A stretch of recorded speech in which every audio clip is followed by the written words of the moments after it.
Yeah, now let's go. Yeah, basically, I've spent last 4 years working in Revolut, as Irina said. And yeah, today we'll talk about modern front-end ecosystem. So first, I'll give a brief intro about myself, what I'm doing now, what I was doing before. Then I will give a bit of introduction to what front-end is, what it does, and why it's needed. Then I'll proceed to speaking about essential technologies that I used to build websites, here to build frontends. Then I'll cover building tools, which is one of the most confusing areas for many people when they first face frontend. And then I'll briefly talk about what actually happens to the source code from the moment it's written to the moment it gets to production. Then we'll touch on current trends in front end and in general development. And afterwards, I will be happy to answer all your questions regarding front end, regarding whatever you want to know, really. So yeah, first I'll talk a bit about me. So I spent recent years working at Revolut, building nice applications like Revolut web app, and yeah, basically I also lead the front-end function there. Before I was working at Russian fintech startup Sravni.ru, which is closest. I mean, something close to this in the UK market would be Money Supermarket. So it's a company to compare loans, compare deposits, services, etc., etc. I was also building widgets there, and before that, I was working in a retail company a bit, building websites for just retail products, building landing pages, marketing websites. And when my career started, it was Stravok.ru, a company which is a Russian competitor of Booking.com, founded by one of Silicon Valley entrepreneurs. That's where I basically faced product development in general, and where I understood how cool is in general how cool it is in general to be an engineer, and particularly front end, because I was really impressed by the impact that engineers can have on people. I mean, positive impact by building products. So yeah, that's where my career started, and where I actually got into front end, first working with website content, working on the content management systems, and yeah, basically that's more or less it about me. I've added some learning resources that helped me along the way. This slide. So, and yeah, afterwards we could talk about it a bit more. So let's talk about frontend. So what is frontend? I won't go deep into details because, as I understand, many of you are starting your journey. But I'll just talk briefly about what actually frontend is. So essentially, frontend is a part of website that user sees and interacts with. So everything you see, everything you can interact with, and on any website, it's frontend. Yeah. So another significant counterpart, another significant part of website is backend. Today we'll be focused on frontend. If we talk about we try to find some analogies. Basically, if we see a website as a car, so the dashboards, the steering wheel, the pedals, that would be frontend. So it's something that the driver actually uses to make car move in the right direction. Yeah, and the engine, the wheels, and I mean, things that actually make car work. Those are backends.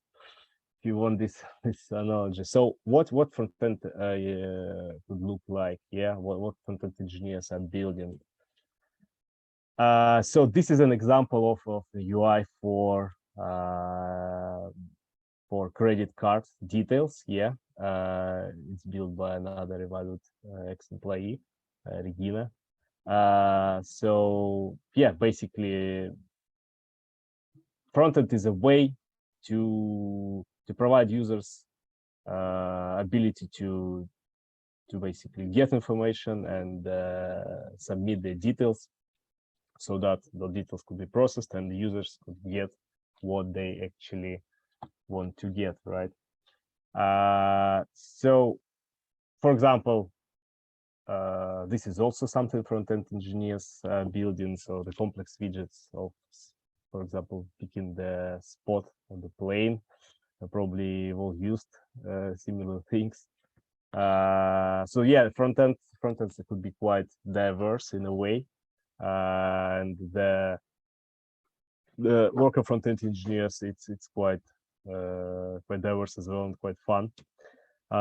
Also, front-end could look like this.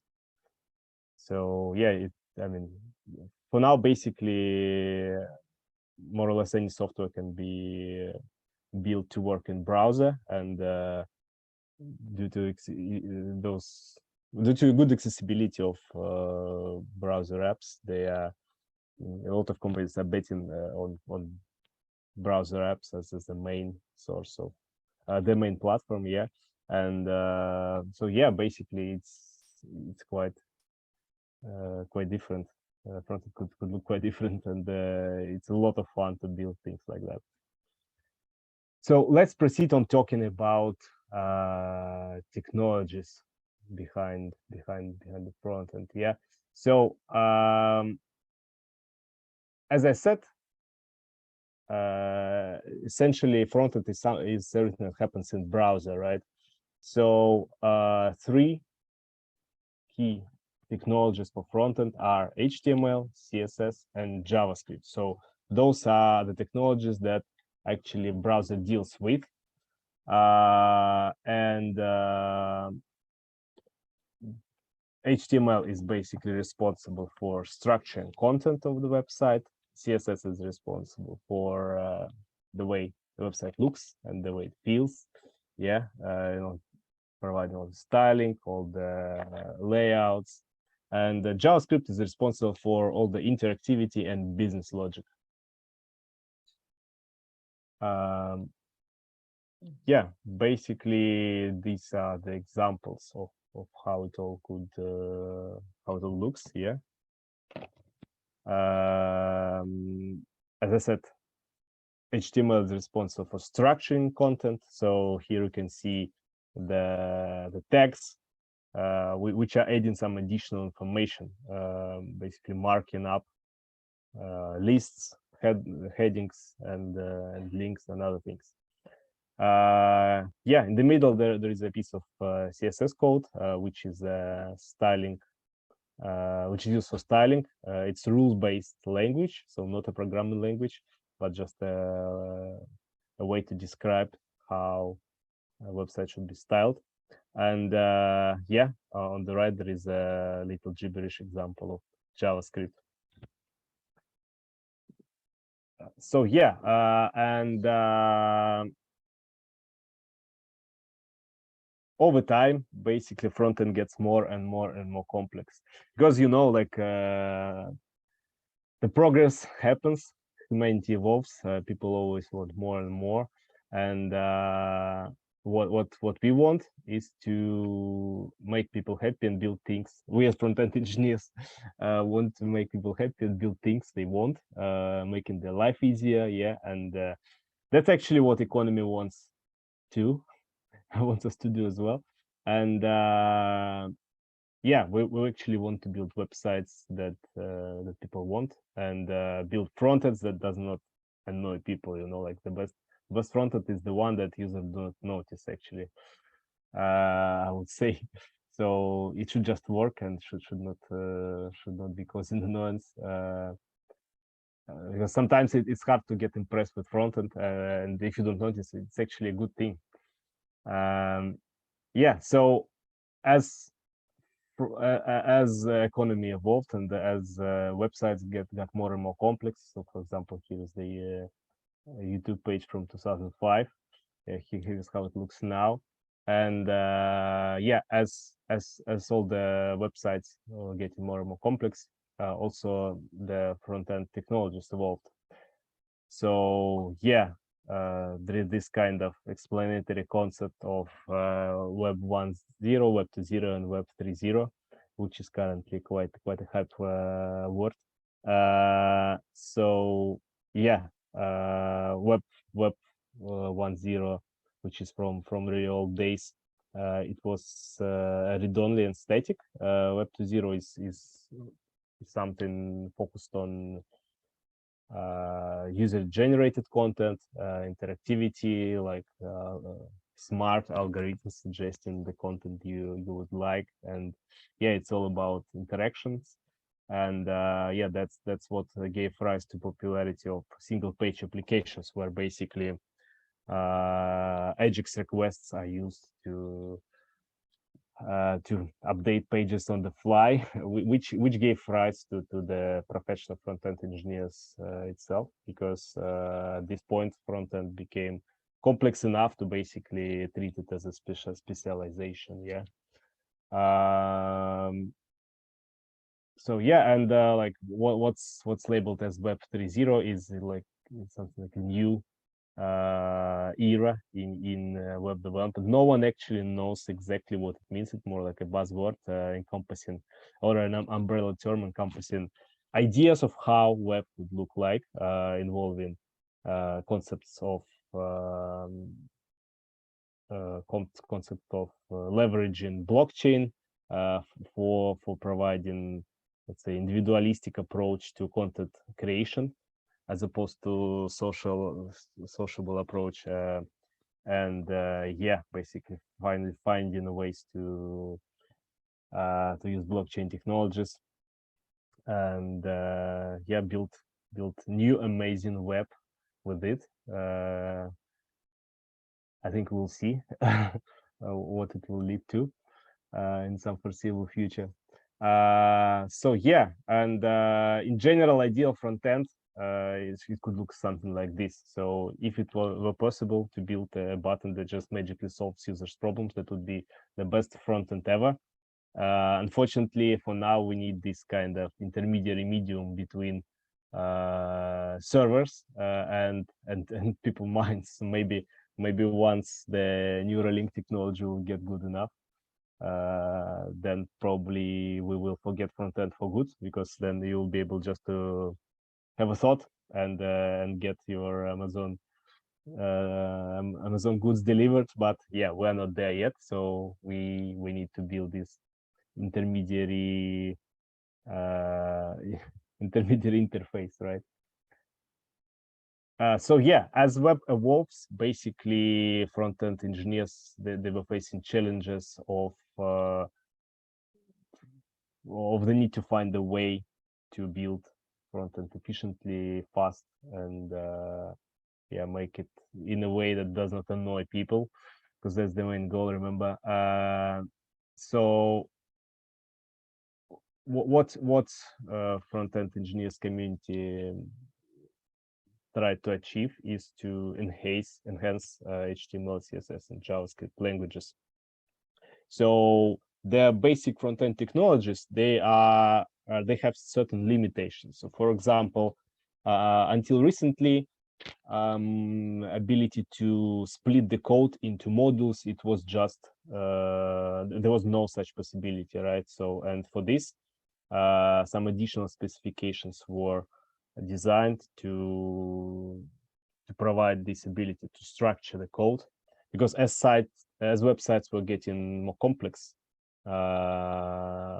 it started becoming harder and harder to basically write front end without modularizing the code, splitting it into modules, and also over time, to make code bases scalable and maintainable,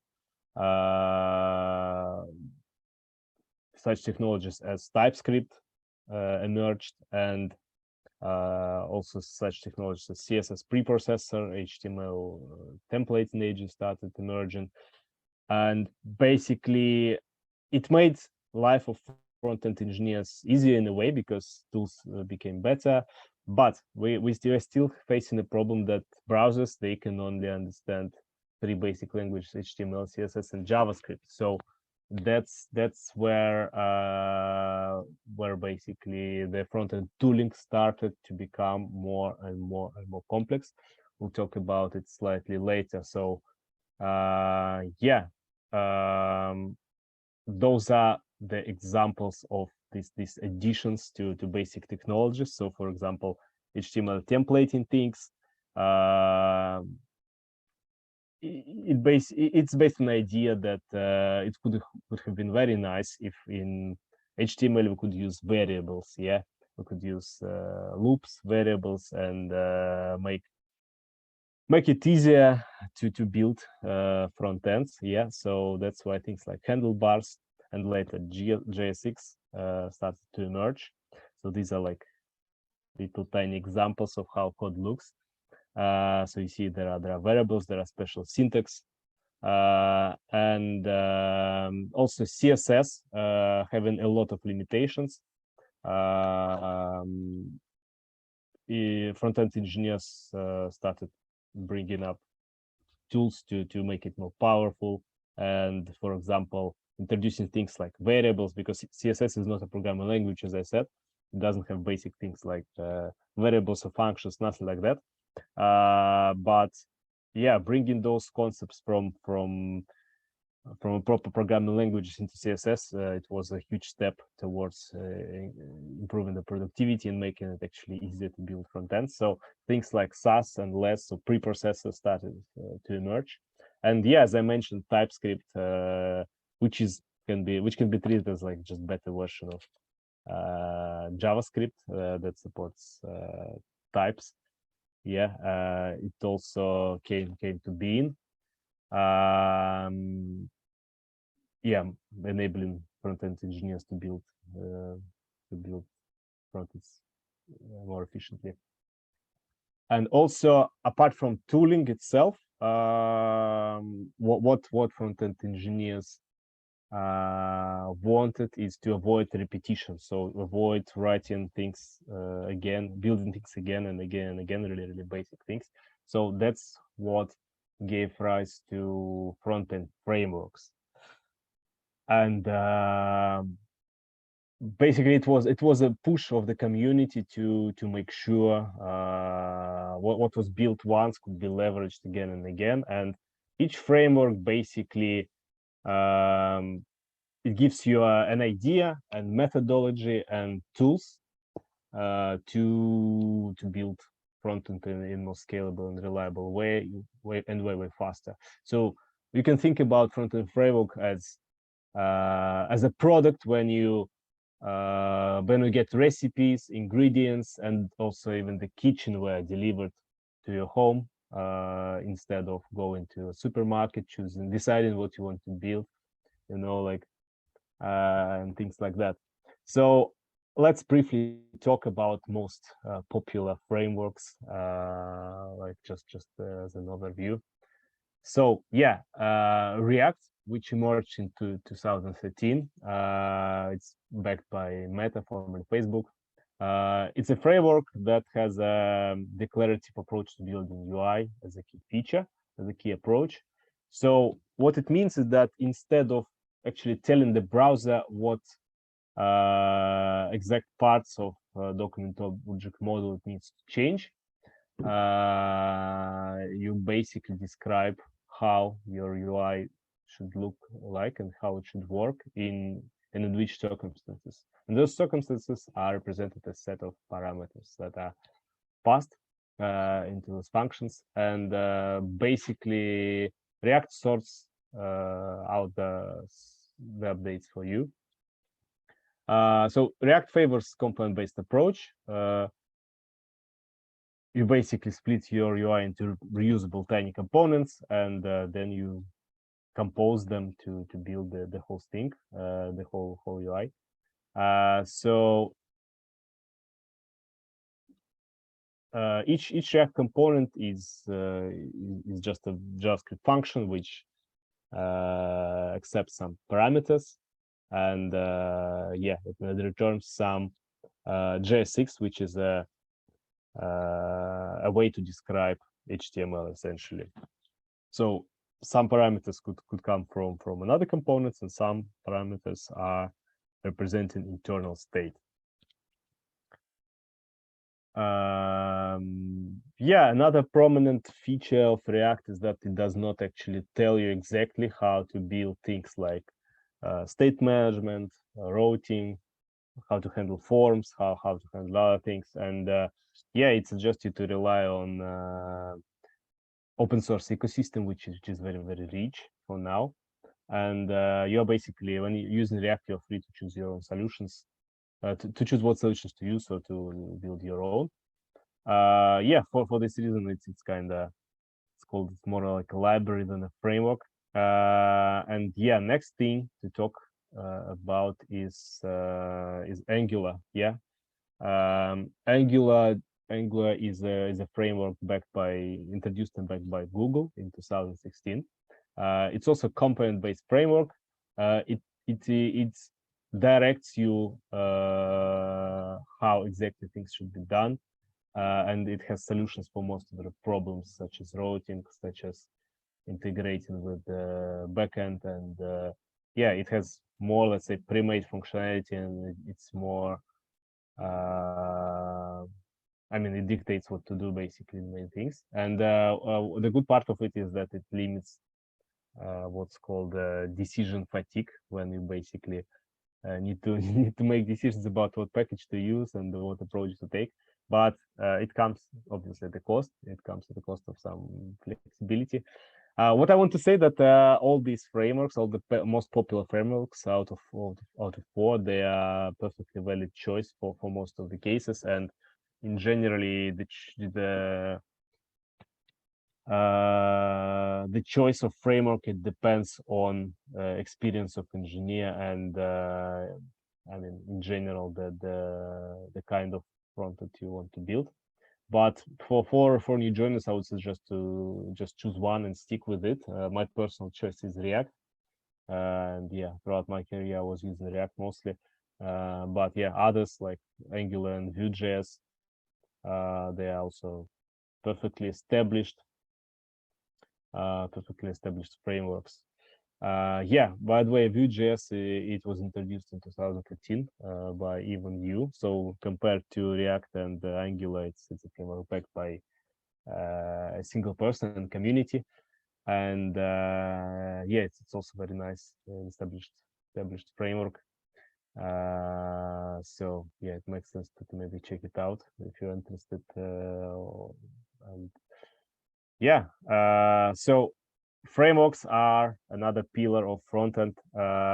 So before we discussed that, as websites started to become more complex, front-end engineers were introducing more and more tools to make it easier to write code. And the limitation here is that, as I said, browsers do not support those advanced features out of the box. So basically, in this pursuit of efficiency, yeah, we ended up in a situation where we use actually the, let's say, better versions of languages, and we use frameworks, and basically to make it all work, we needed a way to convert those advanced version of languages to what browser actually can understand. Yeah, and for this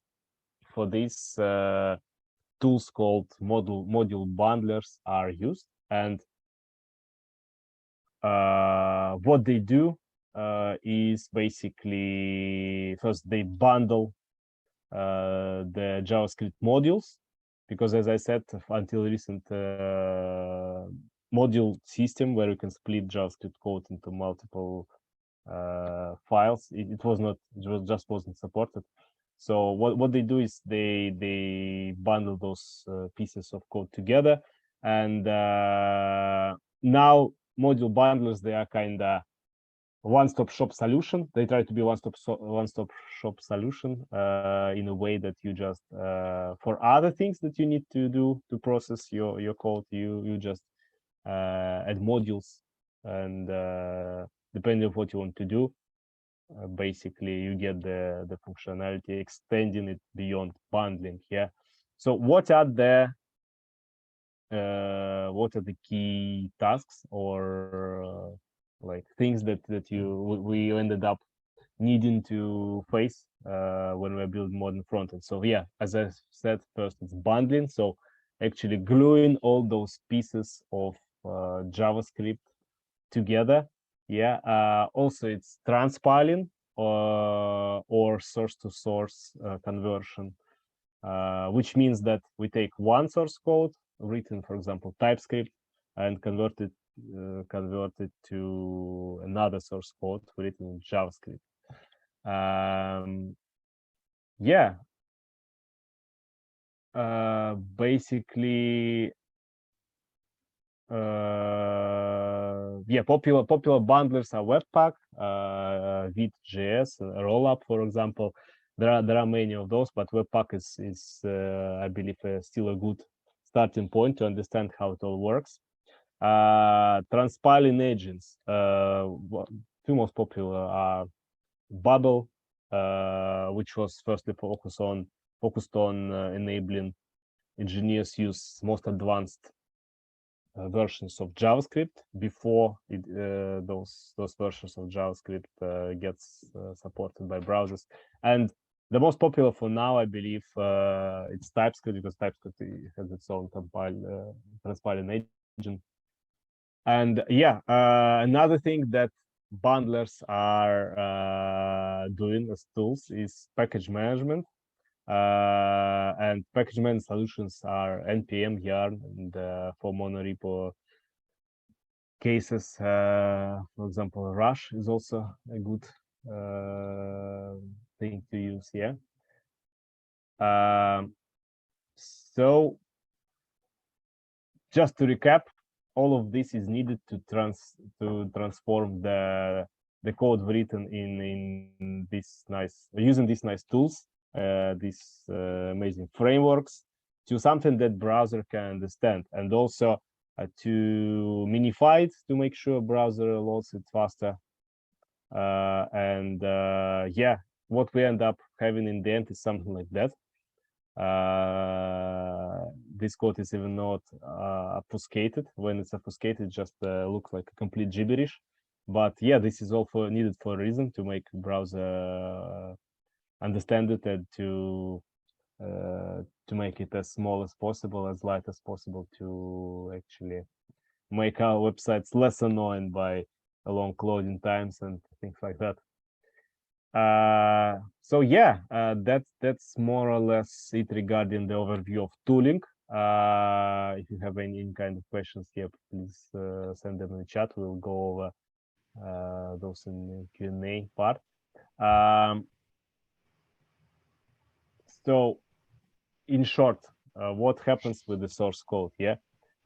So source code is written, then module bundlers, they process this code. Yeah. So they are gluing modules together, they download the correct version of dependencies, and then they convert code to a format that browsers actually will understand, transpiling it, converting from TypeScript to JavaScript, minifying it, and obfuscating the code so that it cannot be understood by people, to prevent reverse engineering. Also, images and other assets, they are processed. For example, images are compressed, and also as part of build process, they are sometimes loaded to CDN. And yeah, this is more or less it regarding preparation. Then in the end, it gets deployed. So all of these things, they are done automatically via structured pipelines, and those pipelines are mostly configured using automated build tools that implement continuous integration, continuous delivery process, for example. One of the tools can look like this. So you see you have a list of builds representing branches with changes, and yeah, you can basically configure what build steps are there. You could run build, you can deploy. Yeah, and all of these steps are integrated and just working nicely. Of course, when you set this all up. Yeah, this is more or less it about the journey of the source code. Now let's talk a bit about common trends, about current trends and things to look at, to keep an eye on, basically. So speaking about trends, I will cover only those that I find most significant, and some of these trends, they are, I would say, not something excitingly new and cutting edge. Those are just the things that are there for quite some time already, but they just did not get enough adoption in some cases, or in some cases the underlying tech is not at the level to make those full adoption happen.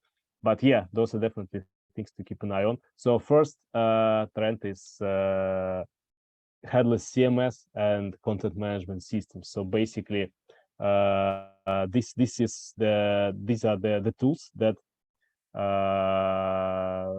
that are transitioning the concept of managing the content of website from the concept where you have a website and you have a dedicated CMS that changes content of that website.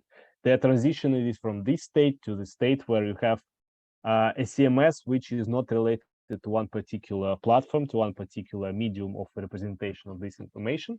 It's just like separate backend and a tool where you could where you could put content, yeah, and then you could serve that to multiple platforms. For example, those could be websites, it could be mobile apps, that could be smart watches, and yeah, any other things. And also, what's getting popular is content management platforms like Contentful, for example. Yeah, it's basically an integrated system when they're taking it to the next level, and you have it all as a platform that you could just buy access to, and yeah, then afterwards you could serve this content to whatever you want, integrating with this platform. Yeah, another thing is WebAssembly, which is another way of, I mean, one of the most revolutionary things that is there for quite some time already. Theoretically it could change the very basis of how front end is done. Changing the principle is that of JavaScript as the only language that could be used. Basically, it enables these are technologies that enables that enable using another languages. So, for example, there is a framework called U, which lets you write front-end code in Rust. Also, there is this is something related to the next trend. There is a way to write front-end code in Kotlin, which is not WebAssembly related, strictly speaking. But yeah, this is also a trend to like to change the status quo of JavaScript being having a full reign over the front-end domain. So yeah, and these things are there for quite some time already, and the adoption is not there, but theoretically it could change the way front-end is cooked once and for good. Let's see how it all goes. Another trend, which is also getting some traction, but it's not very widespread, which is a multi-platform development. So over the years, there were multiple attempts to make the reality the dream of writing once and running everywhere. So the main principle is write once, run everywhere. So it's all about writing front ends in a way that you use certain language that then gets somehow magically magically transformed into code that could be run on not only on in web browsers but also on Android and on iOS. So this kind of way to either leverage web views to run websites on mobile, trying to get the experience, the user experience closer to native apps. But yeah, I mean, there were multiple attempts. There were tools like Cordova. There were tools like React Native, which actually, I mean, a lot of apps are built with React Native. Also, there is a current initiative by JetBrains. They're trying to build Kotlin, a platform based on Kotlin called Kotlin Multi-Platform, which enables front-end engineers to build front-end in Kotlin and then run it in browser on Android devices and iOS devices. Yeah, it's something I would say the most recent in this area. Why it didn't happen yet? I mean, because there are some limitations apart from the benefits of writing once, running everywhere. There are some limitations where, for example, the responsivity of the UI, it kind of it's not matching the responsivity and performance of UI that's built natively, and yeah, it economically for many apps, it could be, for many companies, it could be more beneficial to use some multi-platform tools, but for apps that are, I would say, where the apps are the core of user experience, and where the high performance is very, very crucial, they are still choosing the native platforms, native way of building apps. Yeah, another trend I wanted to touch on is artificial intelligence backed tools. Things like, I mean, one of the most known is Copilot, which is a tool from GitHub, which basically analyzes your code base and tries to suggest ways of writing the code you want. So you basically write the what you want to build in comments, and the engine use it as a prompt and spits out the code. I mean, this code is quite good, to be honest, and yeah, it's definitely a tool that that engineers should at least get familiarized with, because now, regarding the AI production of, for example, pictures, we are getting at the stage of full adoption. It's getting more and more traction in general, these technologies. So I believe we will see amazing advancements in this AI tools area. So yeah, I encourage you to kind of wrap your head around it and at least play with Copilot in one way or another, at least read about it, because yeah, it may change our jobs as engineers significantly in coming years. There are also like some controversies related to this tool, because yeah, as I said, at the core of how it works, at its core there is a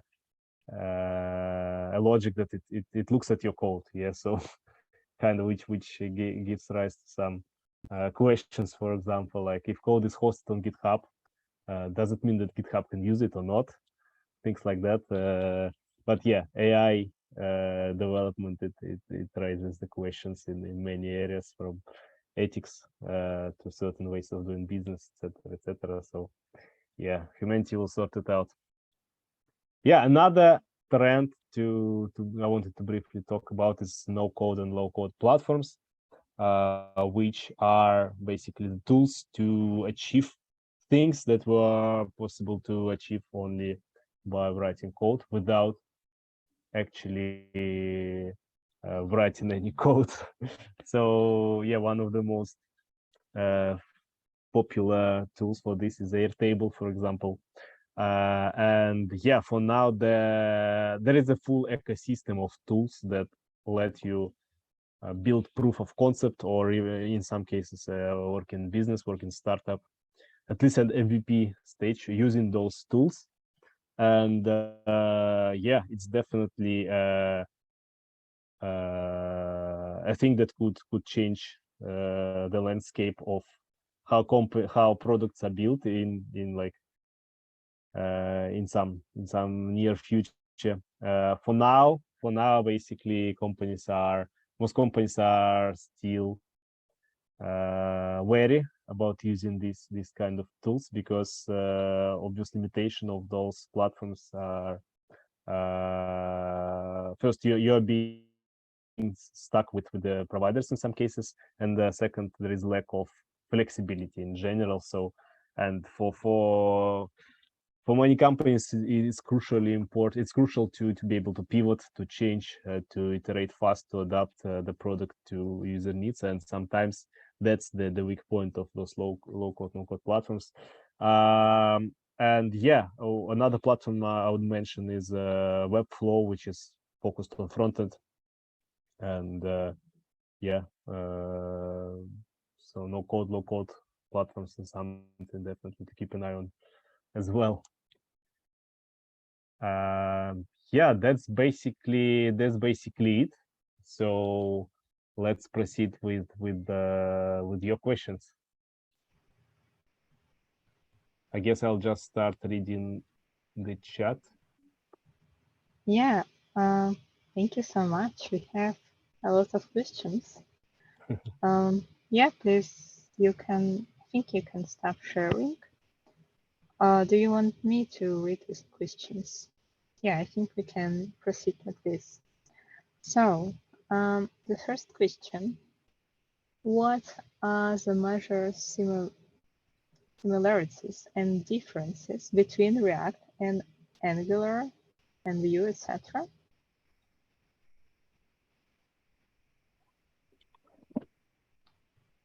Oh yeah, Yeah, if you yeah, I got it. I'll stop sharing my screen now. Yeah, basically, what are the... Sorry, I got lost in the chat a bit. Reading forward. So what are the yeah, major similarities and diffs? I would say that yeah, talking about trends in general, frameworks, I would say major similarity is that communities behind those frameworks, they really embrace the concept of component-based approach. This is the first thing. So all of these frameworks, they favor component-based architecture, and they are trying to nudge engineers into thinking about UI as a set of independent components. Yeah, that being mixed and then built together to achieve what they want to achieve. Yeah, another thing is that, for example, if we look at Angular, Vue, and also Svelte, which is also one of the popular frameworks, that it's fourth in the list of most popular frameworks, right after React, Angular, and Vue. The approach taken there is that they basically separate template, which can be thought about as an sort of HTML and steroids, and the logic. And yeah, this is also something similar in parts of them. Also, all of these frameworks, they are focused on they're trying to be focused on performance, and yeah, I would say those are the main similarities. Regarding differences, so I would say differences are in where actually the community behind those frameworks are putting focus on. So first, the communities are slightly different. As I said, React and Angular, they are backed by huge corporations. Yeah, so the resources, they are virtually unlimited in what regards to developing the core of those frameworks. But on the other hand, if we compare React and Angular, React is betting more on let's say facilitating the community to grow and live and to make engineers take more decisions, like make more decisions regarding what actually they want to use. And the Angular framework, they take an approach to basically suggest more idiomatic ways of building, for example, routing, state management, etc., etc. So yeah, I would say that the approach to what to solve as part of framework and what to delegate to engineers, for engineers to solve this is another similarity, another difference. Sorry. Yeah, I hope it gives some answer. I hope this answer gives some understanding. Thank you so much. So the next question from Carol. Were you always working freelance?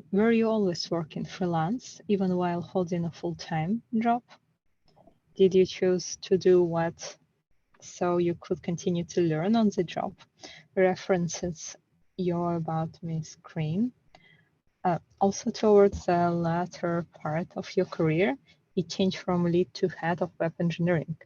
In between, did you need to train yourself as a full stack engineer, or mainly you transition it from lead front end to the head of the web team? Yeah, thank you, Carol, for this question. Yeah, it actually it addresses an area that I wanted to briefly chat about myself regarding freelance. So yes, I mean throughout a big portion of my career, yeah, until last 5 years, I would say. So in the start of my career, I was trying to take every opportunity to do some freelance for a very simple reason. I mean, freelancing gives you more exposure to real world projects, yeah, and kind of it lets you get more experience during within the same time. So if you kind of really want to be focused on your career, if you have a way to to spend slightly more time, then yeah, I think it makes sense to consider this opportunity, especially when you are early in your career, because I mean, facing as much real world problems is the key to growth in general for engineers, I believe, because it helps you like understand what problems they exist in general, like what are different teams choosing as technologies, like what actually market wants in a way of like what things to use. I mean, what things to build and what technologies to build it with. So yeah, kind of. Yeah, also it's quite fun, like you meet more people, you meet new people, you kind of learn a lot about different business areas and different domains. So for example, most of my career for now I spent it in fintech space, but freelancing enabled me to get some understanding of how travel industry works, for example. Also, I participate in building some e-commerce sites. Once I even got paid in with a basket of mango, which was amazing. It was an Asian food store. So yeah, it kind of just makes your career more diverse, and that's why freelancing is something I could recommend for new joiners. Regarding second part of your question, so basically at some point I was suggested to take on the ownership over the front end function, and during the time I was still working on product. We were building Revolut web app at the time. So yeah, basically this role, it means that I was responsible for in general, like front-end part of architecture, and also ensuring that engineers are having the best tools possible, that they're happy, and also that hiring works in efficient way, things like that. So the transition itself, it was not requiring any backend knowledge, but as my career progressed, I felt that I need to enhance my knowledge in what relates to backend. So actually, last half a year I spent as working on backend as well, because for front-end engineers it's very beneficial to do some backend work at some stage of the career, especially in amazing companies like Revolut, where you have top professionals and have amazing abilities to learn.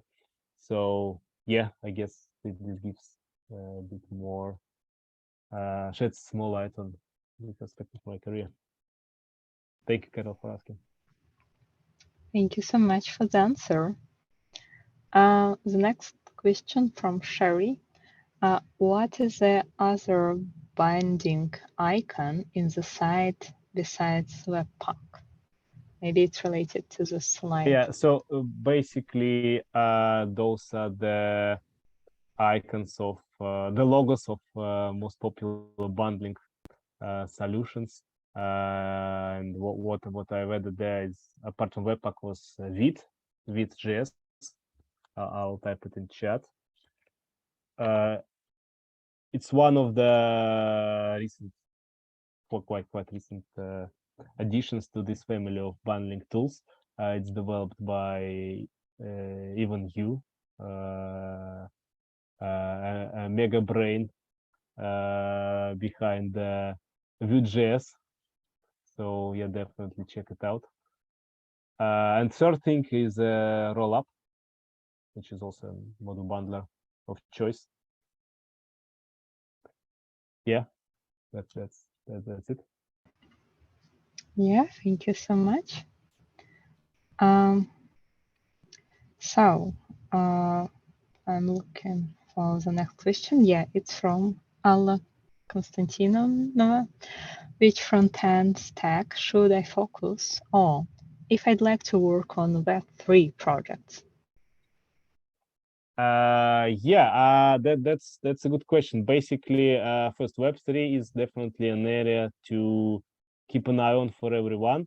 But yeah, there are some challenges with this, because, as I said, it's an umbrella term and more like a promise or a vision of how web should look and how it may end up looking, right? So it's in some cases these Web3 projects is quite a blurry thing.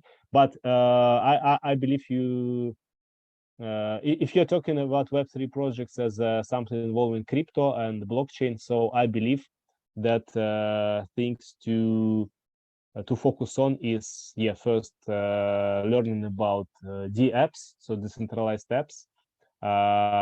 Good news that are in like a huge chunk of your knowledge, if you are working as a front-end engineer already, will be very useful there as well, because it's not something completely different. You still write in JavaScript. Yeah, there are some specific aspects of integrating with, for example, Web3 authorization providers like MetaMask wallets, etc. But in general, I mean, you will be still writing JavaScript mostly. But one thing I would recommend is, apart from learn about what's the differences between DApps and normal web apps. Apart from that, I would suggest getting some basic understanding of smart contracts. So, for example, getting some basic course on Solidity or something like that. And yeah, in general, what I can say about Web3 transition to this kind of Web3 is it's a good idea to keep an eye on, because just based on the market, it's an area that not many engineers are getting into, despite a bit of hype around it. So it's still very booming area with high demand of engineers who could brand themselves as Web3 engineers or front-end engineers. I hope I answered this question. And yeah, if you have if you want any clarifications, ask another one. Okay. Yeah, thank you. Next question. Okay, we have a lot. What is what is the difference between WordPress and traditional web programming? Yeah, I would say WordPress is just one solution. It's very, I mean, renowned because at some point it was something like a Xerox for copying papers. Yeah, like so it was just the way to build websites. Yeah, just because of its popularity. In general, if we look at a broader picture, WordPress is just one content management system, one of many. Yeah, so there is no much difference. It's just like the web. I mean, the front end technologies, they changed, and they changed due to increasing demand of more versatile web products on more let's say complex websites that are just working in a different way rather than what WordPress was focusing on, because WordPress emerged and got very popular when everyone wanted a website like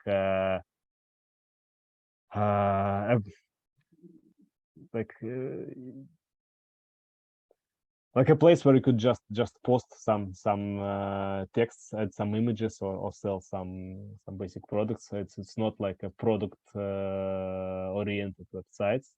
But in general, WordPress is nothing more than just a content management system based on PHP and a system that has huge ecosystem of frameworks, sorry, of plugins. And I believe even now, like getting specialized in WordPress is something that could give a good amount of requests for like freelancing and things like that. Yeah, that's what I think about it. Okay, yeah, thank you. Okay, next question. Could you give some hints? How is this design implemented? And there a link on the website. Okay, let's postpone it to the end. It's a very specific question, I suppose. Let's go to the next one. What tools and languages, if any, would you use for no code, for low code?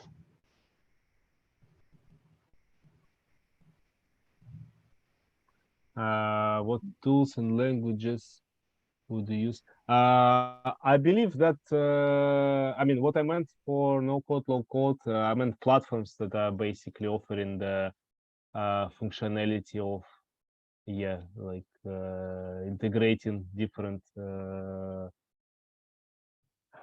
pieces of functionality from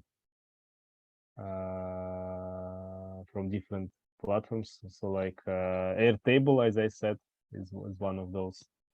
Webflow is something that I mentioned as well. So regarding frontend, I would say Webflow is one of the best. Also, there are platforms like Tilda. It's like quite an easy way to build a website, and there already Mac as well, which is quite good for content focused websites. They support quite a good amount of ways to build animations, for example. Yeah, I mean, Wix.com is one of the very prominent players in this area. So yeah, but I mean, what tools are impressing me the most? Those are things like Airtable, I would say, and also integrational tools like Zapier that could let you basically connect many such services. Okay, yeah. So the next question.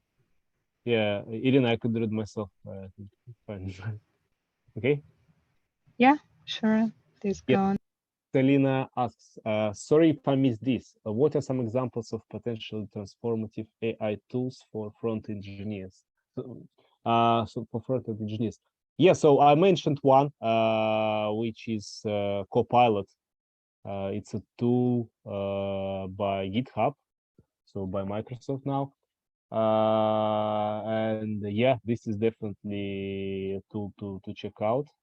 I believe for now they became paid, so you could just maybe read articles about it first and assess if you really want to try.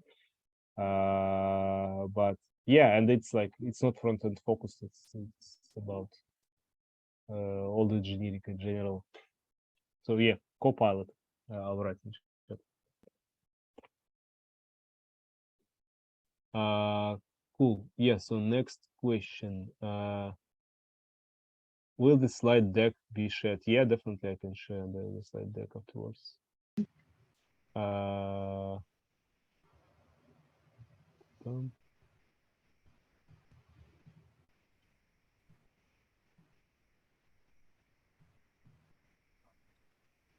I think next one. Salinity. Did you say salinity? Yeah, I'll write it to the chat. Solidity. So solidity. It's a smart contracts language to check out for those who want to be getting into this Web3 area. Okay, Tyler Alexander asks, what is your favorite way to organize React file structure on larger projects? Yeah, that's quite a good question. I mean, I think what I ended up using is I ended up looking at the domain structure in a way that like what are the business entities representing the code, and I try to have the top structure of the project in a way that I have those business domains, business areas. So for example, I don't know, like authorization, like products, etc., etc., etc. And I only try to I only subtract helpers that are super generic on top level, you know, like so if it's something like something about data formatting, like formatting of dates, sorry, formatting of I don't know, money or something like that, then I put it on top. But everything that more or less relates to specific business domain, I try to keep together with another thing related to the domain. Hope it makes sense and it's understandable what I mean. But yeah, it can be compared to the suggested way of how code is structured in buckets sometimes when there are, let's say, services which represent folders of code working with some specific business domain. Because in the end, this is the key part of what you should be thinking. The key thing that engineers should be thinking then when they're building some product. So it's a good idea to remind yourself to think about the business problem, and leveraging every way to do it is a good thing, I think, because it makes you ask the right questions and be in context, I would say.